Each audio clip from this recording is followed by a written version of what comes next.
Hey, Nkululebo, I just started the show. You're already saying I'm late. Howdy. What's going on, people? Welcome back to Tentwa Talks Football. I believe we were all watching the Man United versus Arsenal game. Anyone who's watching this live right now, I'd like to think you were watching the game. And that was an absolute cracker. First off, I'm not going to lie, Arsenal were dominating us. They were dominating us.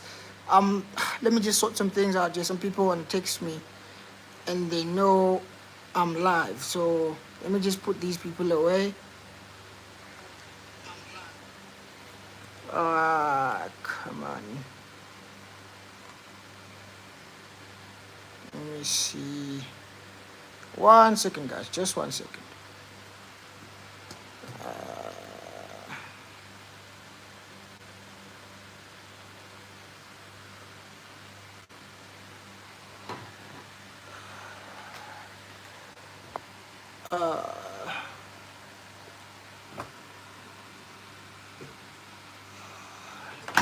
All right, cool. All right. Apologies. I think everything is in order now. Let's start by hitting the like button, guys. Let's get the like numbers up. We've got 4 people watching right now. Not a single like. What's going on? Let's hit the like button, guys. Let's hit the like buttons. And I'm literally just trying to sort something out because people are texting me and they know I'm live, which makes no sense to me. But anyways, let's get started with the show. Man United. Going into the game, if someone had offered me a draw, and I feel like I'm saying this a lot of late, but going into today's game, if someone had offered me a draw, I would have taken it. But given the way the game went, we should have won, bro. We should have won. Not just the chance from Bruno in the end, but we should have won the game, bro. Second off, first off, Arsenal dominated the ball. They dictated the tempo of the game. They had all the ball possession. Cool. But they weren't doing anything with it. Because can anybody tell me a proper chance which you can say Arsenal should have scored in the first half, but they didn't? Because they weren't doing anything. They had the ball. They controlled the ball first half. Cool. But they weren't doing anything with it. But second half came. Obviously, we scored that cracker from Bruno just before halftime, rather. What a free kick from Bruno Fernandes, man. What a goal. What was Raya doing there? He literally, I remember I was watching the game. I'm with my partner. I'm telling him, I'm like, babe, look at how far this idiot is standing. Bruno has so much space to aim for. If Bruno just gets it over the wall, it's going to be a goal. And as soon as he kicked it, as soon as he left his boots, I said, goal. And he flew into the back of the net. I'm thinking, we're 1-0 up, let's go. We've scumbagged the lead. Because let's be honest, Man United fans, let's be honest. First off, we were rubbish. We were just looking to defend and hit them on the counter. So for us to score and go into the break with a 1-0 lead, that was good. Because I'm like, I guess the run of play, we're leading. It doesn't matter. All that matters is we actually go in and win the game. Second half comes, and all of a sudden, these boys are pressing. I'm like, what's going on here? Amorim's boys don't press. We play rubbish football. We play defensive football. We always sit back and let the team attack us, and we try and hit them on the counter. But that was not the case today. What's going on? Okay. That was not the case today. We came out, we were pressing Arsenal. We were the ones trying to hit them on the counter and create some chances to score goals for ourselves. And I'm not going to lie. Where things went bad for us is when we brought off Joshua Zirkzee and brought on Rasmus Højlund. How that guy is a Man United striker is beyond me. Rasmus Højlund. This guy missed 2 sitters. 2 sitters, and I mean sitters alone. Any proper striker scores those. There's a reason why I have said Rasmus Højlund does not start for any other club in the Premier League except for Man United. He is the worst number 9 I have seen in this division. The worst number 9 in the league by far. But anyways, let me just go through some of the comments before I continue. Tabelo says, I'm watching with 2 Zulu ladies. Make them make them happy. I'm assuming they're Liverpool fans because Liverpool fans are happy because Arsenal drew. Ellen123 says, hi. How's it, Ellen? Rita says, we should have buried that game, man. We had nice chances in the second half. Bro, like I said, the Bruno chance in the end, the 2 chances from Rasmus, I don't know how we didn't win that. Based on the second half performance, I genuinely don't know how we didn't win. We should have won it. That's for sure. We should have won the game. But football is like that sometimes. You don't always get what you deserve. So it is what it is. However, we didn't lose. So it is what it is. Let me just go through some of the rest of the comments because the comments are flying in here. Guys, we've got 18 people watching live right now. Just please hit the like button. There's only eight likes in like with 18 people are watching, but there's only 8 likes. So 10 of you have not hit the like button. Please hit the like button, guys. And for those who are new to the channel, please subscribe. We're trying to hit that 300 subscriber mark. The channel has been active for what? I think now in March I'm gonna be a year old, or rather the channel's gonna be a year old. So let's at least hit 300 subs. By the time this live is over, let's try and get to 300 subscribers. But yeah, let's get the like numbers up. And as I was saying, AK06 says, as I'm speaking, I just see my boy Ese just subscribed. So big up to you, Ese. AK06 says, Salam alaikum. Oh, I think that's it. Salam alaikum. I think that means hi. It's a greeting. So I think I respond by saying salam alaikum as well. So big up to yourself, AK06. Woody says, Rayo was on fire today, bro. The one which irritated me is that save to deny Bruno the winner. I was hoping the ref is going to say it's over the line. It blew. You know how when a goal is scored in the Premier League, we've got that goal line technology and it vibrates in the referee's watch. When that shot, when he saved it, I was hoping the ref is going to be like, it's blown, it blew on his watch and it's going to point to the spot and say it's a goal. But unfortunately, it didn't go over the line. So yeah, Raya, he basically made up for that blunder he made in the first half. Because let's not lie. First half, he did some nonsense. He should have scored. Sorry, he should have positioned himself better when it came to that free kick. Let me plug this phone on the charger because if I don't do this now, it's gonna end up going off.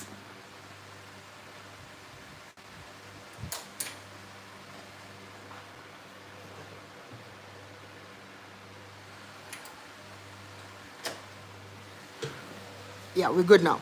But Raya basically made up for the first half, the blunder. Because let's be honest, in as much as that free kick from Bruno Fernandes was beautiful, top notch, I can't lie, it was a very, very good goal.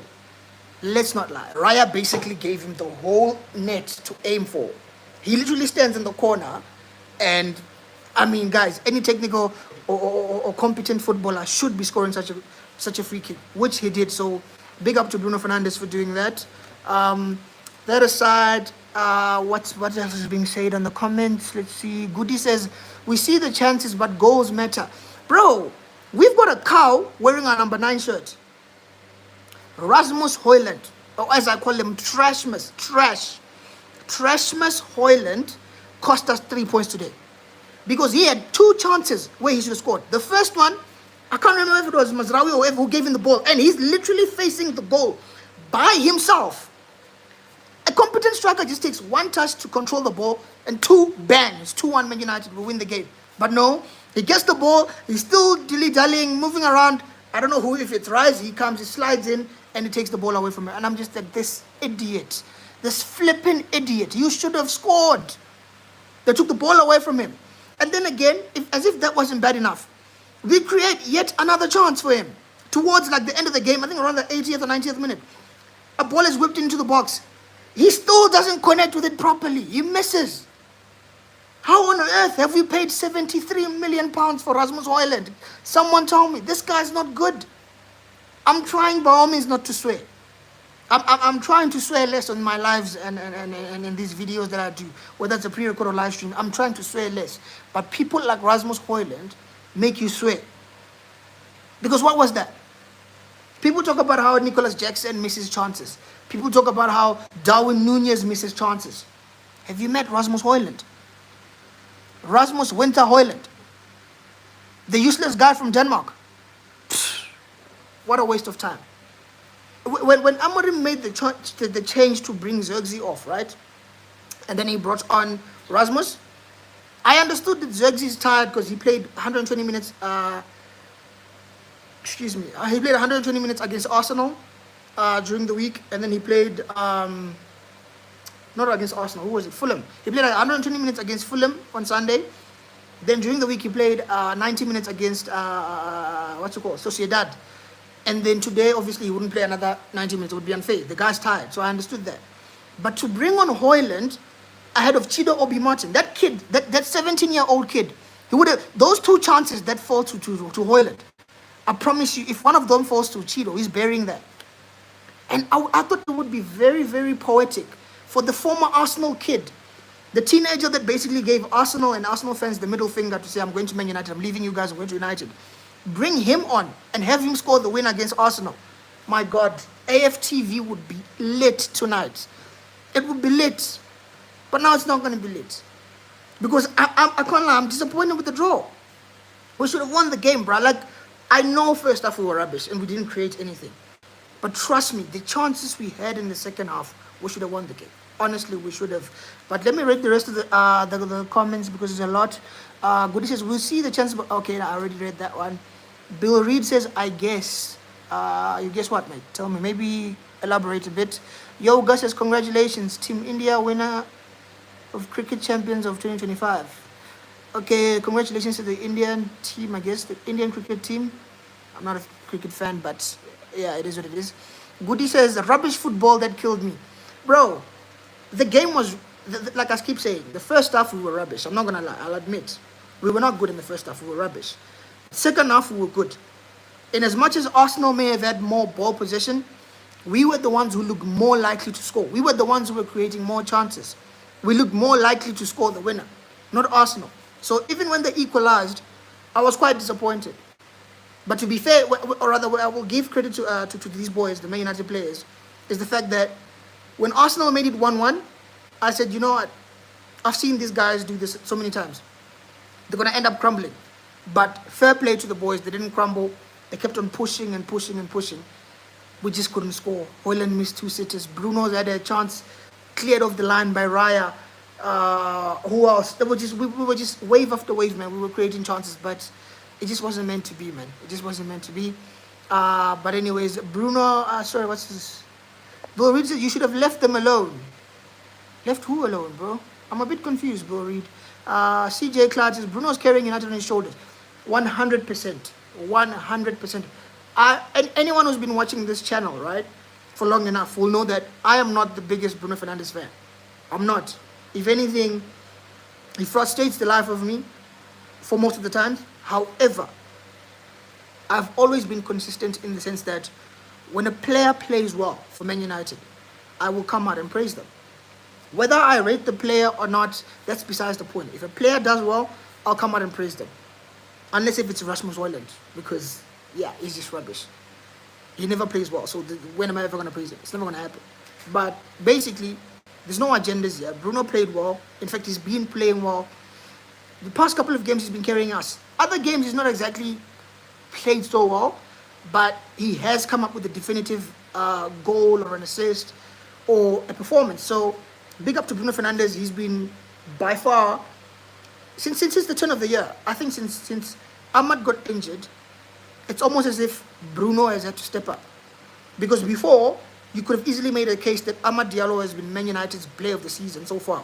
But since Ahmad's been injured, it's almost like Bruno, and I'm not saying Ahmad was hindering Bruno, no. I'm just saying that since Ahmad's been injured, and he was likely or looking like it was going to be our player of the season, Bruno Fernandes has stepped up. He's shown that he's the captain. He's actually playing well. Not just getting goals and assists by playing rubbish, but he's actually playing well. So, to see that from the captain, it was good. Like I said, that free kick, top class. Top class, even though Raya's an idiot and he basically gave him the rest of the goal to aim for. He scored, and yet again, we survived because of Bruno Fernandes. The commentator was even saying that they need to give Bruno Fernandes a cape because he's a superhero. We all know superheroes wear capes. Bruno Fernandes at this point, he's carrying Man United. So even though I'm someone who doesn't necessarily rate him, I can admit that he's been cooking. So big up to Bruno Fernandes. Nkululego says, GGMU, this is another Liverpool bastard. He's happy we've drawn with Arsenal because that just increases the league between, or rather the gap between Arsenal and Liverpool. Bro, you need to forget about Arsenal. The league is over. It's yours. Liverpool fans, before I get back to that comment, Liverpool fans, the league is over. Stop stressing about Arsenal. Arsenal are not going to do anything. Because I saw now they were saying after the game that Liverpool apparently only needs 16 points to be 100% sure and guaranteed that they will be the new champions of England. So 16 points, that's what? 5 wins and a draw. And I believe there's about 9 or 10 games for Liverpool. So you're telling me they can't win 5 games and draw 1? It's impossible. And Arsenal, by the way, Arsenal would have to win the rest of their games for the rest of the season, which is not going to happen. So Liverpool fans, forget about Arsenal, man. You're champions. As annoying as it is, you're going to win the 20th title. But anyways, Lewis says, GGMU, you helped us. We're going for the 20th league title. Hashtag, you'll never walk alone. I feel sick, man. Liverpool as champions. 20 times. That was our song. 20 times, Man United. Now Liverpool are going to win it. They're going to win the 20th, and they're going to be singing it. So, I don't even know where we go from here. But anyways, Arnaud Rebondi. Yeah, Arnaud Rebondi says, hi from France, bro. How's it, Armand? I'm not familiar with your name, or maybe change the name. I'm not sure, but I think I've seen you in the channel. So if you're not subscribed yet, please subscribe, my guy. Also, to everyone else, we've got about what, 13 people watching live. Let's get those like numbers up. When we're on 16 likes, let's at least get 20 likes for this video, just for Man United's performance in the second half at least. Let's at least get to 20 likes. The Diddler says, I'd donate $5 if you please do the Mac Miller challenge. You must OD on what? On fentanyl and have your friend revive you. But if you fail, I'll keep the donation. For starters, I don't even know what the Mac Miller challenge is. If it's a TikTok thing, I do have a TikTok account, but I'm barely on there. You can check it out, Tentra Talks Football on TikTok. Maybe go give me, drop me a follow there. But yeah, I don't know anything about the challenge. But if it's about doing drugs, I'm sorry, my guy, I can't do that. But thanks for the chat. Merch Garage says, I am Malayali from India. I'm Malayali from India. Welcome to the channel, my friend. My best team, Kerala Blasters. Is it a soccer team? An Indian soccer team. Big up yourself, Merch Garage. Hopefully you subscribe to the channel. Claudia Pai says hello. Hi, Claudia. Uri says, y'all should be focused on avoiding relegation and let Liverpool keep being the big team it is. You see, Chelsea fans, man. Chelsea fans need to have shame. Find shame. Find shame, because these are the same guys, right? In the past 2 years, they've spent over £1 billion. Ever since Clearlake and what's this guy? Todd Bowley and Ekbali, your new owners, ever since they came to your club, you've spent over £1 billion in 2 seasons. Selling car parks, doing money laundering on all of this sort of nonsense, yet you have the cheek to talk. Your number 9 is Nicholas Jackson. Nico Jackson, the guy who misses. You see, you can put Jackson in the same WhatsApp group as Darwin Nunez. Good players, good footballers, but they can't finish to save their lives. There's literally a meme which shows a man standing just before he's about to die, and there's a man holding a gun. And they ask him, any last words? The man responds, let Darwin Nunez be the one to take the shot. They should change that meme to let Darwin Nunez stroke Nicholas Jackson take the shot, because those guys can't finish to save their lives. As for Rasmus Højlund, I'm not even going to bother bringing him up there. He's useless. He's worse than him. Darwin is better than him. Jackson is better than him. Any striker you can think of in the Premier League is better than Rasmus Højlund. All I need from Ineos come the summer, the first person I need sold is Rasmus Højlund. He will never be good enough. It's not about age. He is just rubbish. He's not a good enough player. We need to get rid of him. But anyways, Chelsea fans, as I was saying, Moody in particular, relax. You're not going to get top 4. Because I haven't checked the log today. Did you guys even win? You won 1-0 against Leicester, right? That's why you're happy. I saw your boy Cole Palmer's missing penalty. What's happening to him? What's happening to Cole Palmer? Anyway, look, we'll get to talking about Chelsea. Let's finish the segment on United and Arsenal. Then we can talk about the rest of the big 6. Orenda says, Rasmus is trash. Bro, I've been telling you guys, and I know you were also one of his biggest defenders. I said Rasmus. I changed his name from Rasmus to Trashmus. He's trash. He is trash. I even did a video specifically talking about Rasmus Højlund. This boy is not good enough. People keep on telling me, oh no, he's young, he's going to get better, give him time, this, that, and the other. It's not about age.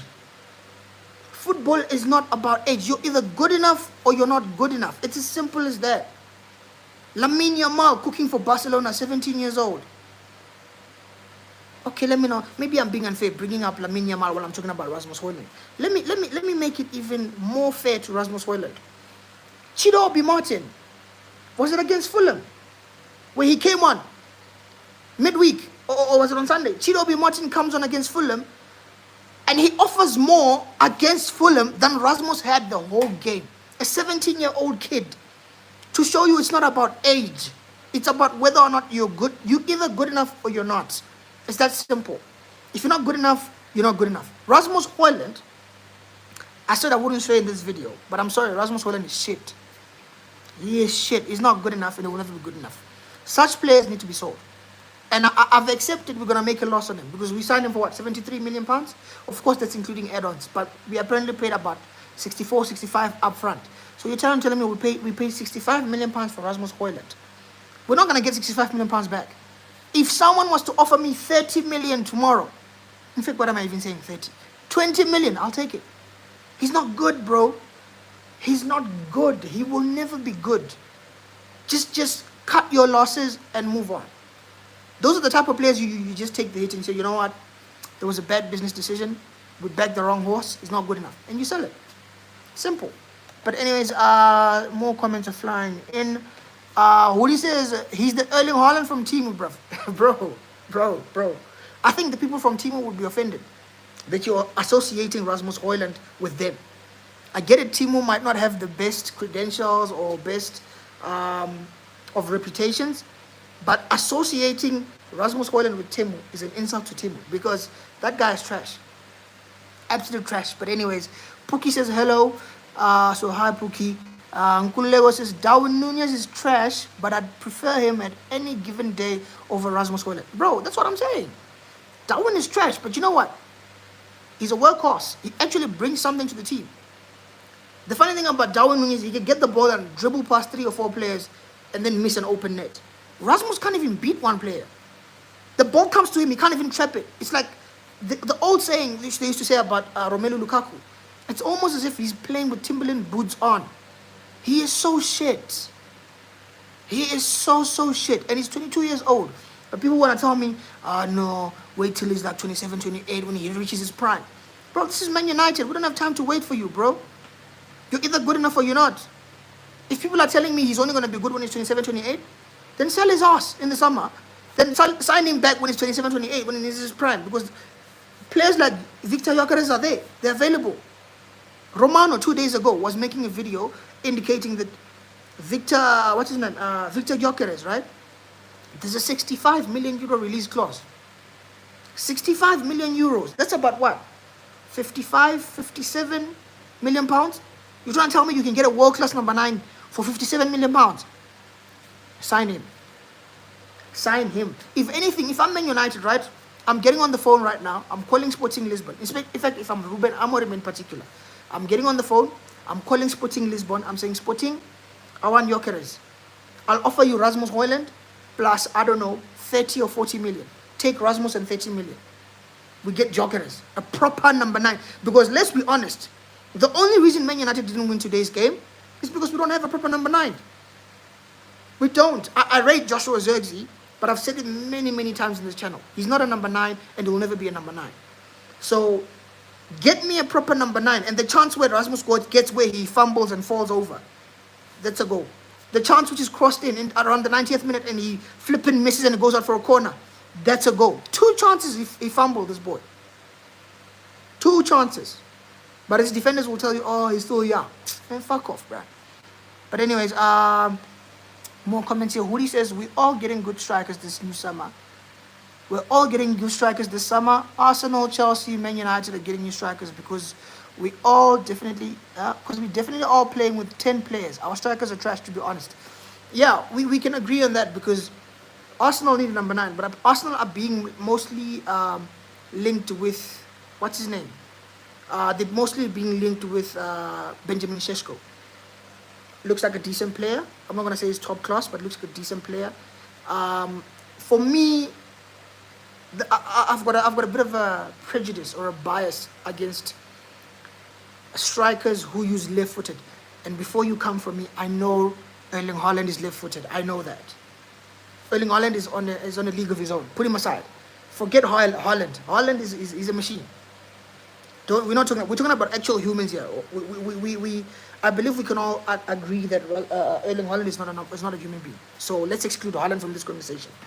But the point I was trying to make was number nines who use left foot, number nines who are left footed, I don't trust them because they always want to turn back to the left foot. But you see a number nine who's right footed, they can also shoot with the left foot. But I've seen, I don't know, guys in the chat, let me know in the chat if you've actually observed left-footed number nines.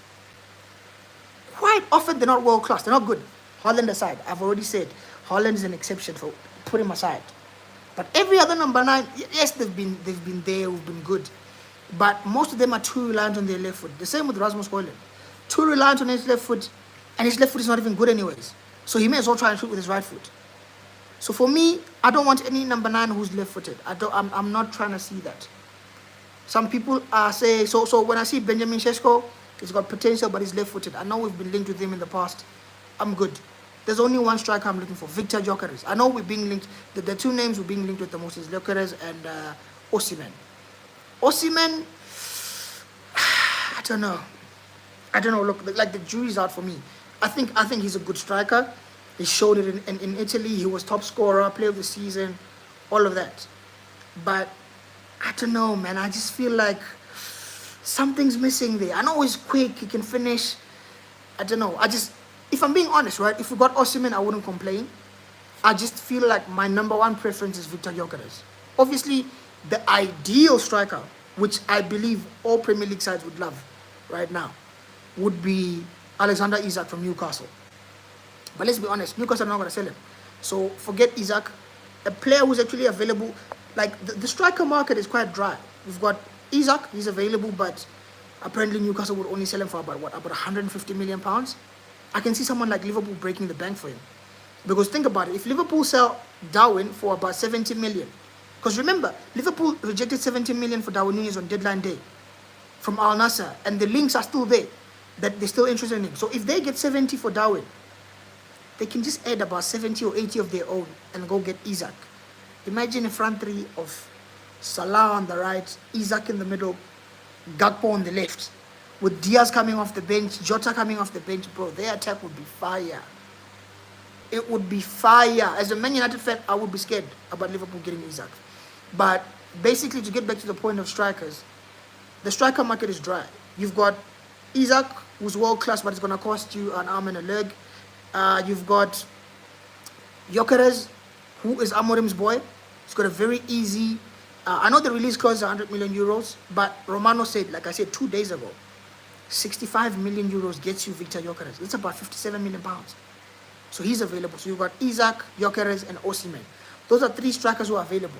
Isak is too expensive. Forget it. We're not getting it. The only place I can see Isak going is either Arsenal or Liverpool. City are not going to sign him because they've got Haaland and Mamouche. And then as for Chelsea, the player who has been linked with you guys so much in the past few seasons is Osimhen. So the ideal situation for me, if you ask me, would be Arsenal to get Isak, Chelsea to get Osimhen, and United to get Gyökeres. If you ask me to pick out of those three, obviously Isak would be number one because he's proven he can do it in the Premier League. However, I like Gyökeres. He fits Amorim's system like a glove. The counter-attacking style and the way he just finishes. He's a machine, bro. He's a machine. I believe this guy has scored what? About 90 goals in the last 2 seasons? 90 in 2 seasons as a number 9. I take him. I take him at the club. But anyways, moving on. Let me move on to the other comments here. Sbuda says that never seen United so dangerous, but we still will spend years to come before seeing United with anything serious. Bro, my team, this is the thing that frustrates me about Man United. We've got the potential. That's why I refuse to give up on Ruben Amorim. If this man is bagged in the summer, get him a proper number 9 in Gyökeres. Get him another number 10, maybe someone like Cunha or a Tyler Dibling at Southampton. I know he's not necessarily a 10, but we could convert him into one of those 2 10s. Get him a proper front three. Get him wing backs. I know it sounds like I'm saying we should get a whole team, a whole new team for it, but we should. Because if we're being honest, Onana, he needs to go. We need an upgrade. Not good enough. We need a proper proper goalkeeper. We need a proper number 9. We need maybe another number 10. We definitely need another midfielder. We need 2 wing backs, if you ask me. That's like 6. We need 2 centre back. We need about 8 players for this team to be challenging. Okay, maybe not 8 is a bit excessive. We need to keep it realistic, right? In as much as we need 8 players, Amorim should be able, or rather, we should be able to see a proper and a clearer style of play from Ruben Amorim's side if he at least gets... In the summer, I'm not trying to see Man United sign anything less than 5 players. 5 is realistic. I know it's a lot, but it's realistic. It's doable. If we get rid of the likes of Mason Mount, Luke Shaw, Rasmus Højlund, Eriksen, Casemiro, because this summer we need a massive overhaul of the squad. We need to get rid of a lot of players. Casemiro will definitely go. Eriksen will go. Højlund must go. Onana must go. Mount, Shaw, that's already 6. Lindelof, 7. I'm sure I've forgotten 2 or 3 other players. We could easily get rid of about 8 or 9 players in the summer. So you're trying to tell me if we sell 8 or 9 players, and not just sell them, but actually sell them properly, we can't get at least 4 or 5 players in? Nah, we can get players in, and we should get players in. So again, the point I was trying to make is the reason why I refuse to give up on Ruben Amorim is because he's not been given players yet. The only signing he's made is one signing. Dogu. A signing was signed from Lecce. So those types of signings, these players who are not so expensive, are about 25, 30 million pounds. Those are the type of signings we need to be making more of because they come with less pressure and they're on low wages. Those are the type of signings we need to be making. These big guys of 100 million pounds, 90 million pounds, 80 million pounds, I don't want to see it. If we're spending a lot of money on a player, I think we should have a cap. We should be saying we're not going above 65 million pounds. So someone like, I've already mentioned, my main target for the summer, Victor Gyökeres, a cold-blooded killer, a proper number 9. He's available for 57 million pounds. Go sign him. Go sign Giovanni Quenda from Lisbon as well, Sporting. The wing back. He understands the role as well. Back Amorim in the summer, and I'm telling you, this manager will deliver. He will cook. He will definitely cook. We've got a good manager. Of course, this season, I have to be honest, he's underperforming. We're 14th or 15th. I don't even know. We've dropped points today. We drew. So we're probably... Where are we even in the league? I don't even know. We're probably 14th, even 15th, or even 16th. I don't know. We're not doing well. Amorim should be doing better. But I refuse to give up on him until he's given his own players. Ineos need to go out in the summer, back this manager, give him proper players. And I'm telling you, we will cook. We will be fighting for top 4. It's too early to challenge for the Premier League. Even if we sign 5 or 6 players, you can't. You need to get time to get used to the league, and then you can challenge for the league. Next season for me is top 4 must be guaranteed. We cannot be outside top 4. We should be within the top 4, and we should at least win either a Carabao or a young FA Cup. Something small like that. But we should be fighting for top 4. None of this nonsense where we're bottom 14th or 15th. This season, I've already made it very clear. For me, the only thing I want from Ruben Amorim is for him to deliver the Europa League. I don't care where we finish in the league as long as we don't get relegated. Finish 17th and above, I don't care. We stay in the Premier League, but what I need from you is to give me the Europa League. Deliver the Europa League, and I'm good. I focus on next season. The rest doesn't matter. But anyways, as Buddha said, man, we played well today, man. Second half, we played well. I can't lie. We looked very, very dangerous. Arsenal were toothless. They had the ball, but they weren't doing anything with it. So it is what it is. Ngulego says, would you rather loan out Rashford and keep that useless? Oh yeah, why would you loan out Rashford and keep that useless number 9? With Rashford, I believe Ineos are trying to clear the guys who are on big wages. Hence, Rashford was let go. Because apparently Villa are paying about 80% of his salary.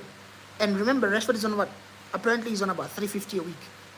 £350,000 a week for a useless Marcus Rashford. And people were out here saying, oh, watch Rashford is going to go cook at Villa. What's he doing at Villa? He's holding bench. He's holding bench at Aston Villa, Marcus Rashford. And people were trying to convince me, oh, United shouldn't have got rid of him. We should have kept him. No, we were right to get rid of him. He's on loan with an option to buy. In the summer, Villa have an option to trigger a £40 million option. So I would like for that to happen because I've mentioned it before on my live streams. If, or rather, when an academy prospect is sold, it's good for PSR because it's seen as apparently, for example, right, if we were to sell Rashford to Villa for £40 million, according to these PSR rules, it's seen as 3 times the value. So you sell Rashford for 40, but it's almost as if you sold him for 120. I don't know, it doesn't make sense, but that's how apparently PSR works. The rules are you sell any youth academy prospect, it's 100% profit, and it's basically times 3. I don't know what, is it 300%? I don't know, your mathematicians will let me know in the chat. But basically, it's almost as if we're selling him 3 times the value. So sell Villa, Rashford to Villa for 40 million. Anthony's at Betis, he's cooking. Goals, assists, man of the match every week. They're covering 80% of his wages. So apparently the agenda is that Ineos are trying to get rid of everyone who's on high wages. Rashford was one of the highest paid players in the club. They got rid of him. Sancho, one of the highest paid players in the club, 375 a week. He's at Chelsea on loan, with basically an obligation. So Rashford is gone. Sancho's gone. Anthony's gonna go with the way he's performing. Someone will sign him in the summer. Casemiro's next. He's also another big earner. Varane was at the club, remember, in the summer. They let him go because he was on big wages. So Ineos are trying to get rid of everyone who's earning very high wages. So it's a matter where it's a matter whereby I'm not surprised we've gotten rid of the players we've gotten rid of. The only thing is we kept useless players like Højlund. Because let's be honest, Højlund is useless. Is very, very useless. I need these defenders to come out here and defend him. Debza, if you're watching live, come defend your boy. But anyways, Clat Hanks says, I mean Nigerian Prince. I'm assuming you're referring to Osimhen. You're a fan of Osimhen. Like I said, Osimhen's a good player. But I personally prefer Gyökeres. It's a matter of preference. I'm not saying Osimhen is rubbish, but if I'm being honest, and I'm 100% honest, I'm not Osimhen's biggest fan. I'm not. But if we get him, we get him. I still prefer Gyökeres. But moving on, Nkululeko says, it's so sad on how recent Man United don't give their fans something to talk about at the Theatre of Dreams. It seems like dreams don't come true anymore with the theatre. Yeah, man. Old Trafford for us has been a bad ground of late. We've got a very bad record, especially under Amorim. I back him. I think he's the right man for the job. But I don't even think he's won more than 4 league games at Old Trafford. I don't think so. We're bad. We don't win. We either lose or draw. You know, so it's a shame. Hopefully that helps Ineos fast track the new idea of moving into a new stadium. You know, but Trevonsky says MS Tic-Tacler.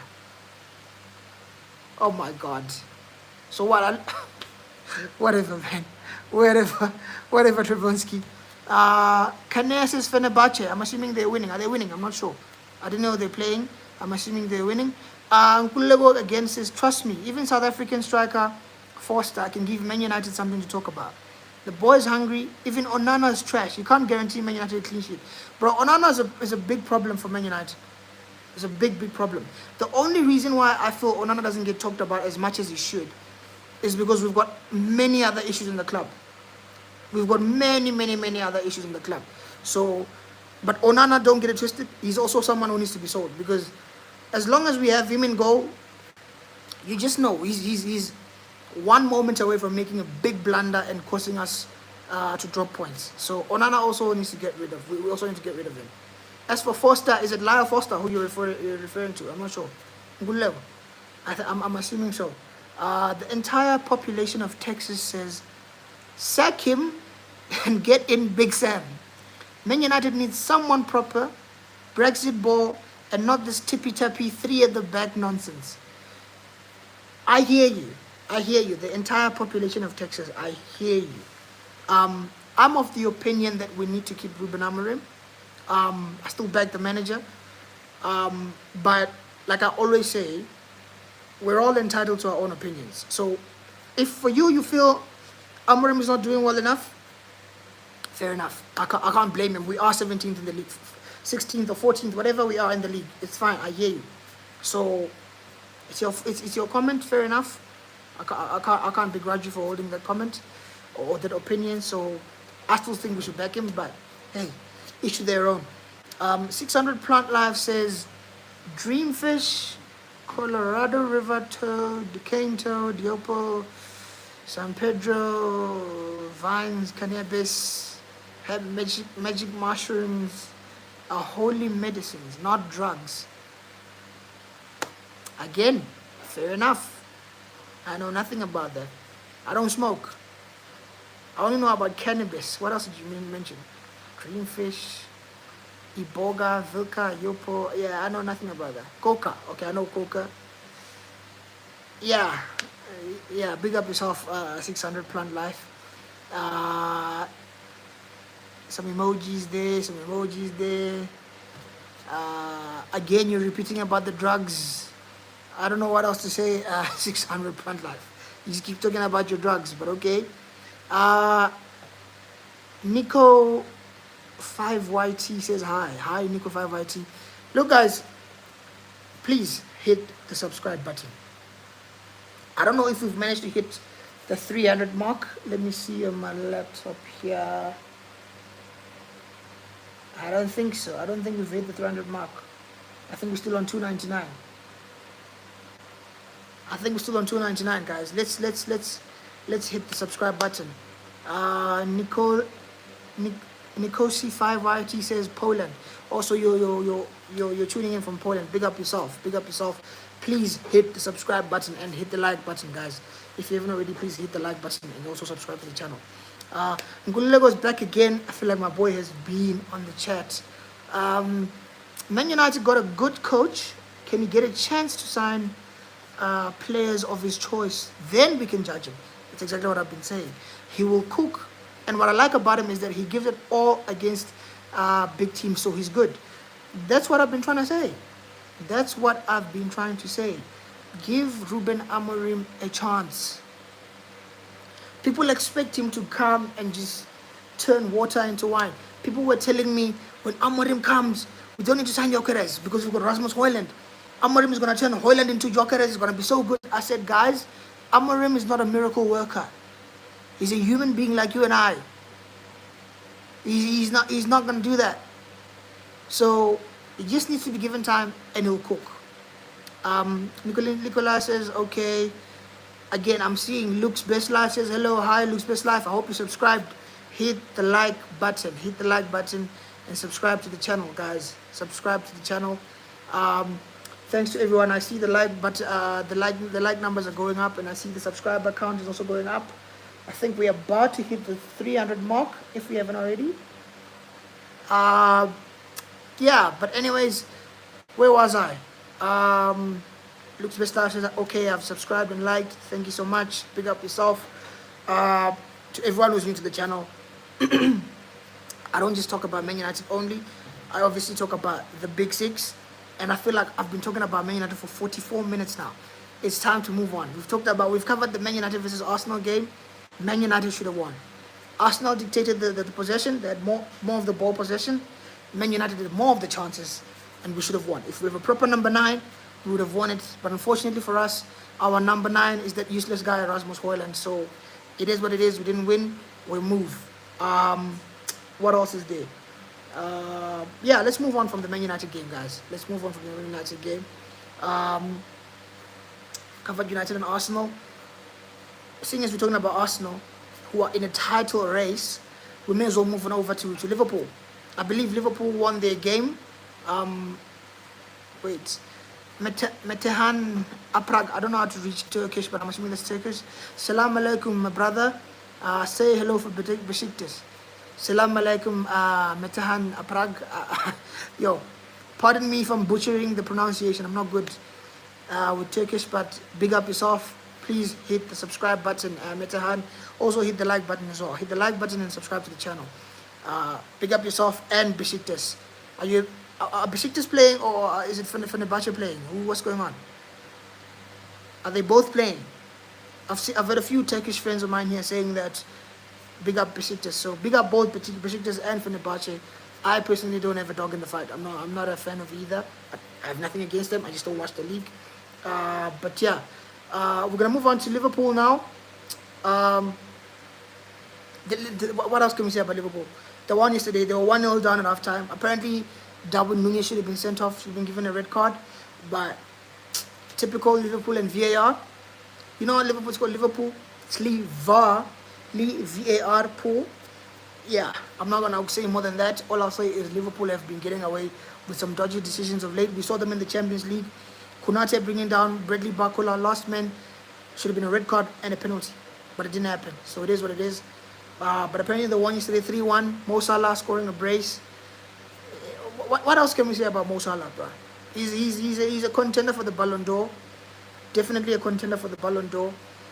Jamie Carragher's out here chatting rubbish, saying, because he's from Africa and he doesn't play in a major tournament. Basically, AFCON is in a major tournament, so he can't win it. It is what it is. Carragher's just been ignorant and racist as usual. I've said it before and I'll say it again. Jamie Carragher is one of the best pundits I've seen in England, but at the same time, he can also be very ignorant and racist. So I don't care what anyone says. I thought he was ignorant to say that. He tried to retract without actually retracting when he was doing commentary for CBS in the Champions League this past few days, trying to say that he wants to clarify. He didn't mean that AFCON is a small nation. He just got his wording wrong. Bullshit. We all know. We all know Carragher meant what he said. But as I said, it is what it is. Liverpool won 3-1. How many points are they clear now at the top of the league? Is it 16 points? I believe it was 16 before today. Arsenal drew. So Liverpool are 15 points clear, with Arsenal having a game in hand. So even if Arsenal win, it's going to come down to 12 points. So Liverpool, it's not that I'm hating. There's nothing else to say. You're the champions. Congratulations. It is what it is. It hurts as a Man United fan to sit here and have to talk about Liverpool running away with the league. But unfortunately, that's the case. They look likely to win the league title. And then Kulego says, let's talk about Nottingham Forest. Nottingham Forest, what can I say? Where do I start? Their manager, Nuno Espirito de Santos. Nuno Espirito de Santos. This is a manager who was sacked by Tottenham Hotspur. Apparently, he's not good enough. Spurs are away, bottom half of the league, while Nuno's challenging for top 4. They beat Man City. We're moving on, guys. I said I cover 6 of the big sides. I've already covered United, Arsenal, Liverpool. We're now covering City, because Nottingham beat City. Will City get top 4? I don't know. I think they will. But at the same time, given how they're playing, I wouldn't exactly be surprised if they didn't get top 4. Because these are the same guys who, they spent 200 million. Pep Guardiola spent 200 million in the January window. However, nothing's changed. His team is still playing rubbish. They miss Rodri. People are cooking Pep Guardiola, saying, what if it was his missus the whole time who was behind the tactics? What if she was the genius instead of Pep? What if she was telling everything to Pep? What if she was the one pulling the strings? She left him, and now everything's gone to shit. So maybe there is some truth to that. Maybe there is. You know how they say, behind every man is a strong woman. What if it's the other way around? What if the woman was the one who was in front and Pep was behind? You don't know. But anyways, City are not doing well at all. I think they're out of the Champions League. They're out of the Carabao. Oh, they've got the FA Cup to play for, though. United are out. Arsenal are out. Liverpool are out. Chelsea are out. Spurs are out. Newcastle are out, if I'm not mistaken. So City might be favourites to win the FA Cup. And as much as they've been rubbish this season, they might just win the FA Cup. And to be fair, I still think they'll get top 4. I think they'll get top 4. I think right now, if I'm not mistaken, I haven't checked the log, so maybe you guys can correct me in the chat. If I'm not mistaken, the top 4 right now is Liverpool on top, Arsenal second, and I think is it Nottingham who are third, and then City fourth. I think that's the top four. I'm not too sure, but I know this Arsenal and Liverpool will finish top two. Third and fourth place, you've got about 3 or 4 teams fighting for it. You've got City fighting for it. You've got Nottingham fighting for it. You've got Chelsea fighting for it, and who else? Newcastle? I don't know. If they've been played, they're only playing tomorrow, I believe. But yeah, the top 4 race is heating up in the Premier League right now. It's getting interesting, man. Premier League. It's getting interesting. The only thing that's annoying is Liverpool are going to win the league title. So it is what it is. Big up to them. Congratulations on winning the 20th title. They've equaled, or rather they're about to equal Man United's record of 20 league titles. I don't know. Hopefully Amorim wakes up next season and he cooks. But we'll have to wait and see. But with regards to which teams have I covered? I covered United, Arsenal, Liverpool, City, Chelsea. What's there to say about Chelsea? They won 1-0. They beat Leicester. Apparently, Cole Palmer missed the penalty. Do people want to talk about Palmer's poor form of late? Because it's not been the same. It's not been the same Cole Palmer we know. The same Cole Palmer getting goals and assists week in, week out. It's not been the same Cole Palmer. And seeing as he apparently missed the penalty today, that's probably the first penalty he's missed since joining Chelsea. Because the Cole Palmer I know is very good with penalties. So for him to miss, it just goes to show the boy is well and truly off form. He is well and truly off form, but these things happen, man. He's been carrying Chelsea for so long. It's their turn to carry him now. So I can't even sit here and try and criticize Cole Palmer. He's a very good footballer, and I happen to rate him. So it is what it is. But anyways, Ngulego says, don't stress about Carragher. He's so useless. More own goals than goals. He's not even regarded as our legend. What has he won? He played in the era of the great John Terry and Rio Ferdinand, so he's unknown. Yeah, the only thing, remember, he always, or rather the only thing he at least falls back on is how he's won the Champions League. So, fair play. I can't criticize him winning the Champions League. But if we're talking individually, he was a bang average footballer. He was absolutely rubbish. I saw John Obi Mikel came out on his podcast and was cooking Carragher, saying that this guy never won anything with England. So he has no right to talk about other nations and their trophies or competitions and calling them small competitions, because he never won anything with England. In fact, he wasn't even starting for England. Terry and Ferdinand were the ones who were starting for England. And he wasn't even like third choice. We had the likes of Sol Campbell was ahead of him. Ledley King was ahead of him. Lots of defenders were ahead of Jamie Carragher. Bang average footballer, decent pundits, but sometimes he does spew a lot of nonsense. So it is what it is, really. Chelsea won. Who else did I not cover this weekend? Was part of the Big Six. Spurs. I don't even know why they're part of the Big Six, because they don't win anything. They're out of the FA Cup, Carabao Cup. They're not going to win the Premier League. The only thing they left to fight for right now is the Europa. I hope we get them in the final. I do. I really hope we get them in the final and we beat them. But it would be even funnier if they didn't even make it to the final. You know? But yeah, Spurs drew against Bournemouth. They were apparently 2-0 down. Is it Bournemouth or Brentford? I'm not sure. I think it's Bournemouth. Yeah, I think it's Bournemouth. They were 2-0 down. Last I checked. And then when I refreshed the score at full time, they're drawn 2-2. So that's annoying. I don't think we go above them because we both drew. If we had won our game, we probably would have gone above Spurs. I haven't checked the Premier League table in so long. I just know we're either 14th, 15th, or 16th. We're that rubbish. So I haven't been bothering to check the log. I already know Liverpool are on top. I know Ipswich. Is it Ipswich? Southampton are at the bottom. I think the bottom three is Southampton, Ipswich, and Leicester. So that would make the 3 teams which got promoted from the Championship are all consisting, or rather the bottom 3 is consisting of all the sides which were promoted from the Championship. So it just goes to show there's a very big gap between the Premier League and the Championship. Because every team that was promoted from last season, they look like they're going to get relegated again. So, yeah, man. I believe I've covered all the big sides. I know I didn't go into depth with regards to Spurs, but it's Spurs, guys. What's there to talk about? They're not going to win anything. They're not going to win the Europa. It's just Spurs. It's just Spurs. But to everyone who took the time to join the live, thanks. We had a bit of a big audience, but I can see that the number of people watching has gone down. It's getting late. People have to go to bed, prepare for work tomorrow. So I get it. But I can't lie, I enjoyed doing this live. Although literally I spent about 45 minutes speaking about Man United versus Arsenal. We were close, man. We were so close. And beating Arsenal would have been so sweet. The meltdown on Twitter, AFTV and Chill, Troops TV, Northside, LDL, all these big channels who support Arsenal, League Ghana.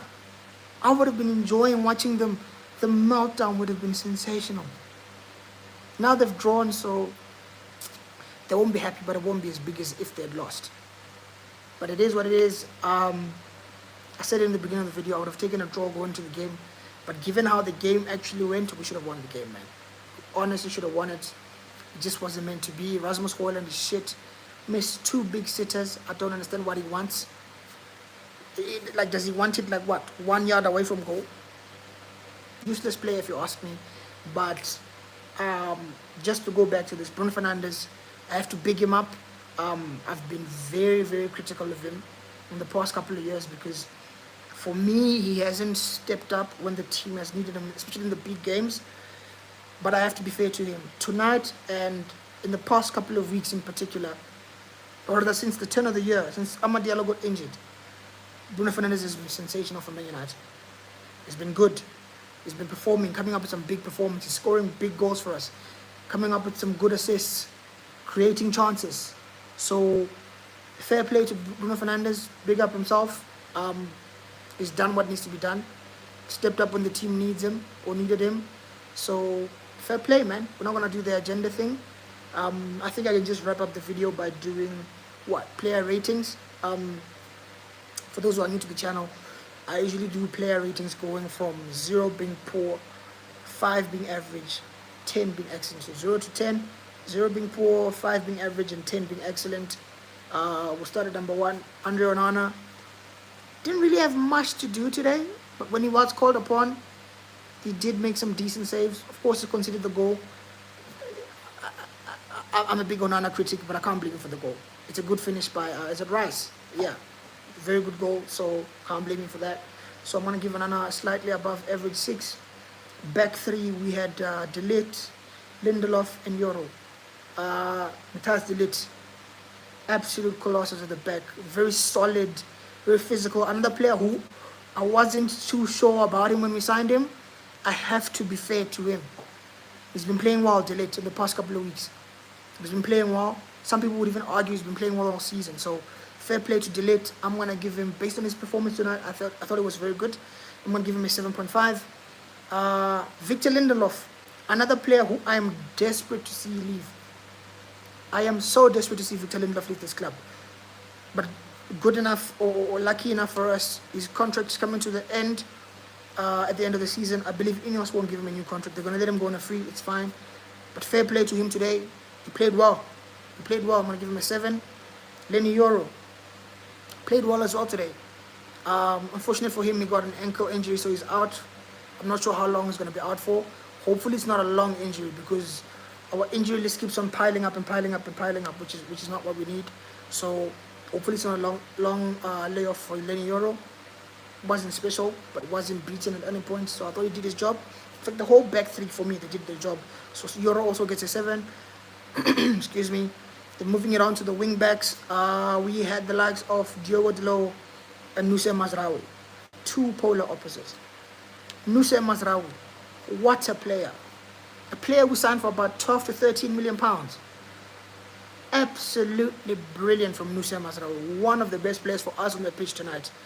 Absolutely brilliant. I'm going to give him an 8.5. He was that good. Everywhere. Attacking, defending. He was everywhere. Could easily give him a 9, but I'm going to keep him at an 8.5 because we didn't win. Mazraoui gets an 8.5. Diogo Dalot, on the other hand, This guy's rubbish. He's getting the balls in the byline, and instead of crossing them, he's hitting them over the bar, into the rosette, and the fans. It's just useless, man. Delo, I don't know what's happened to him. He's gone from being our player of the season last season to being absolutely dreadful for us this season. He's been rubbish. Another player I rate, but just because I rate him doesn't mean I can't tell the truth. He's been poor, absolutely poor for us. So for that, I think he might need to be sold in the summer. He doesn't seem to fit the system well. He can't do it. He's a good fullback, but when you ask him to play the wing back role, he gets nosebleeds. He can't do it. He just can't do it. So Delo, there's a chance in the summer we sell him. But Amorim seems to like him, so I doubt we'll sell him. So for me, Delo gets I'm going to be generous. I'm going to give him a generous 6. I feel like I should be giving him an average 5, but I'm going to be generous because we didn't lose the game, but he was quite wasteful with the chances he got. But before I continue, I see Tebogo says, let's take away Bruno's heroics. Does it fit Ruben's system, especially when he's playing in a pivot? It's a tough one. It's a tough one. You and I were speaking the other day on the phone. The thing is about Bruno, right? He's a GA machine. Love him or hate him, one thing this man guarantees you is goals and assists. Whether it's from a penalty, whether it's from set piece, free kicks, corners, he guarantees you goals and assists. And I get it, majority of the time, he plays very, very poorly, and he masks it with a goal or an assist.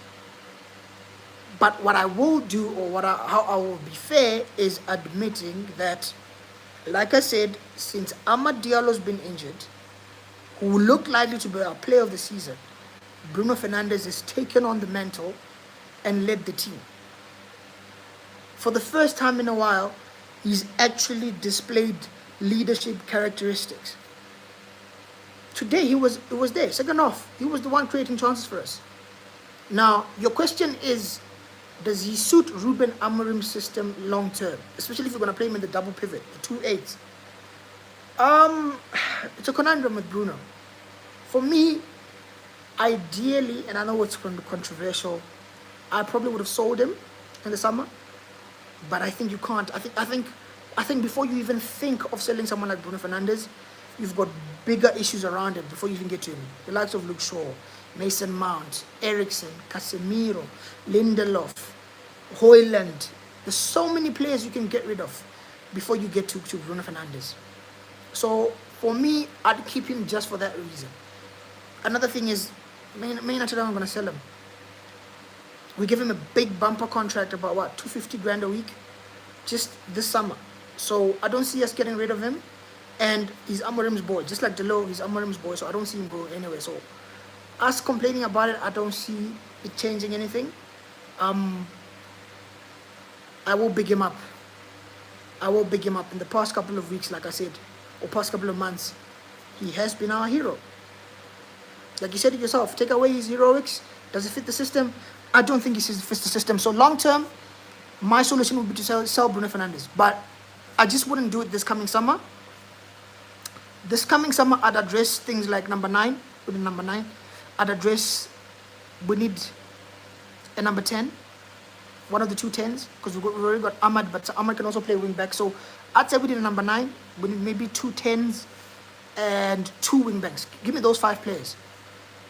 Maybe 6, if I'm being greedy, with an extra midfielder. Because Bruno, I don't know if he fits. I don't like Bruno in the 10. And I also don't like him in the 8. But he does offer us goals from set pieces, free kicks, corners, assists. So I don't know how to answer your question. How I can put it is this way. I'm rambling now. Let me get to the point. I would not sell Bruno Fernandes this summer.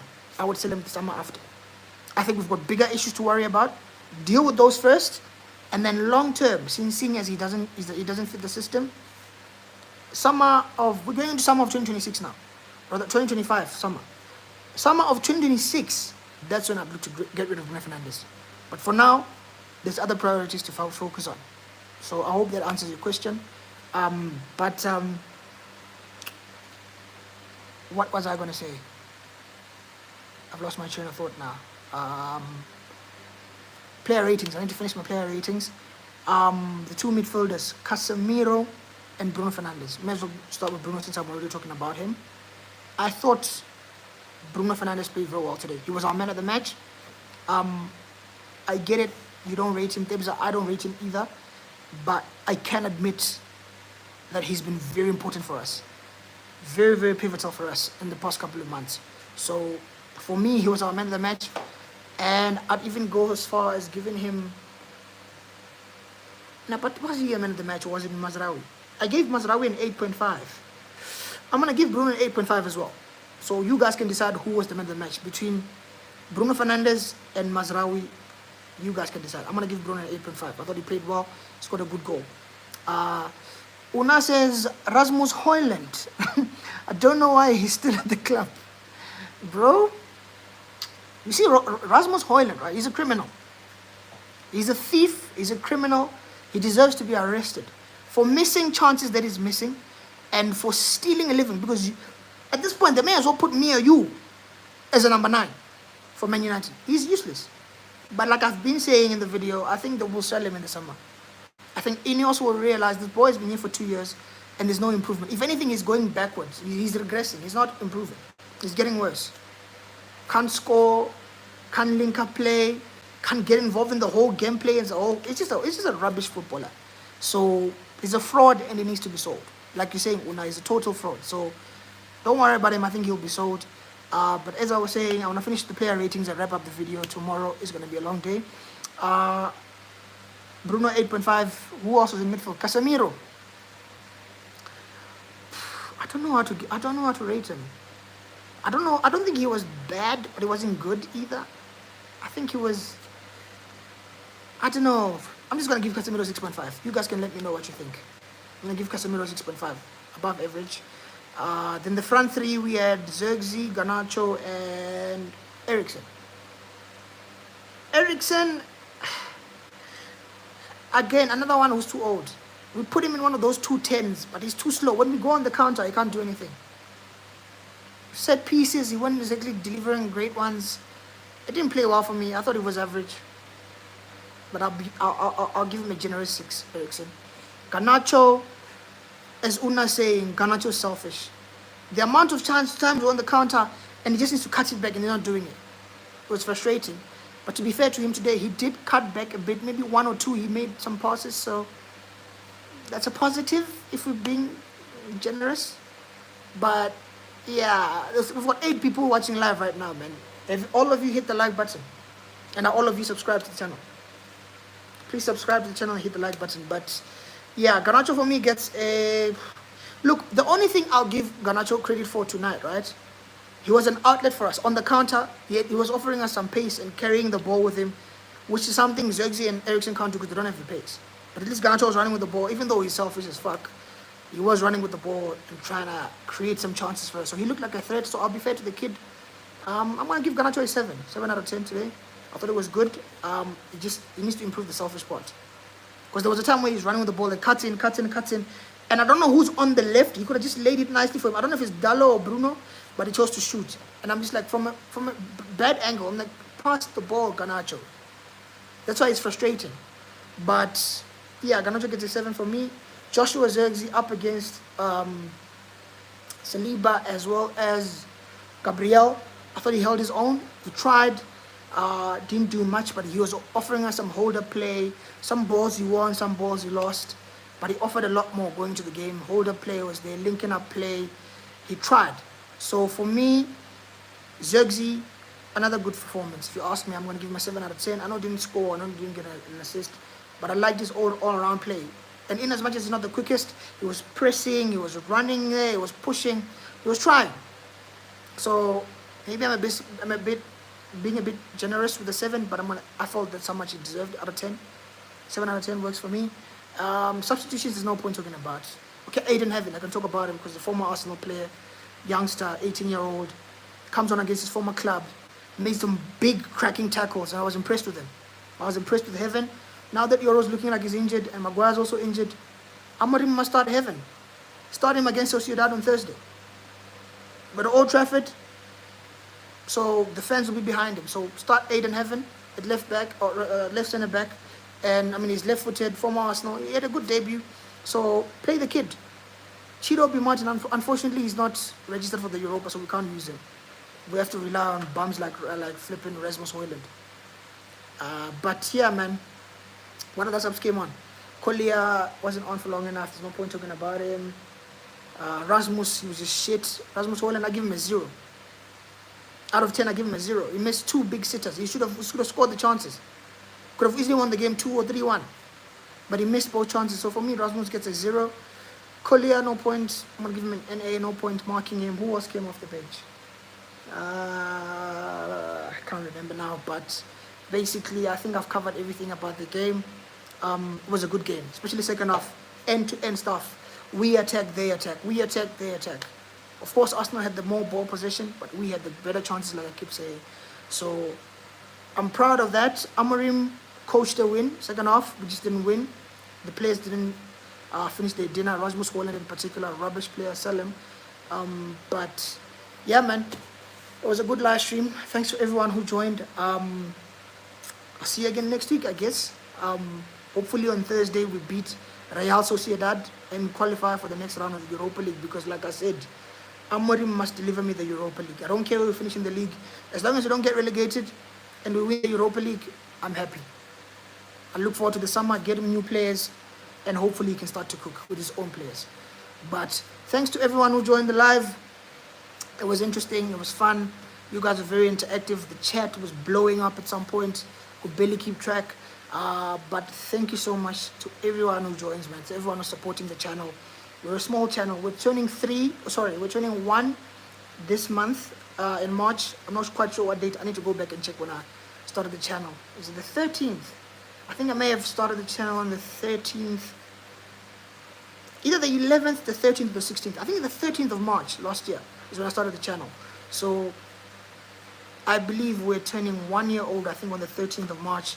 So I'd like for us to reach 300 subscribers. I'm not sure if I've hit it already. We were on 298 when I started the video. Hopefully we've already hit the 300 subs. If not, anyone who's watching this video now live or who's going to be watching afterwards, hit the subscribe button, guys. Please hit the subscribe button. Also hit the like button. And for all those who are new, when you subscribe to the channel, hit that notification button. That way, anytime I go live, you get notifications. Then you can just quickly join the live. Anytime I post a video, you can just get a live. You can get a notification and you join. But again, thanks to everyone who joined. You're welcome if you're new to the channel. Please hit the like button and subscribe to the channel. But yeah, as I always say in my videos, if you haven't already, please like the video, share the video, subscribe to the channel, and I will see you guys soon. Peace.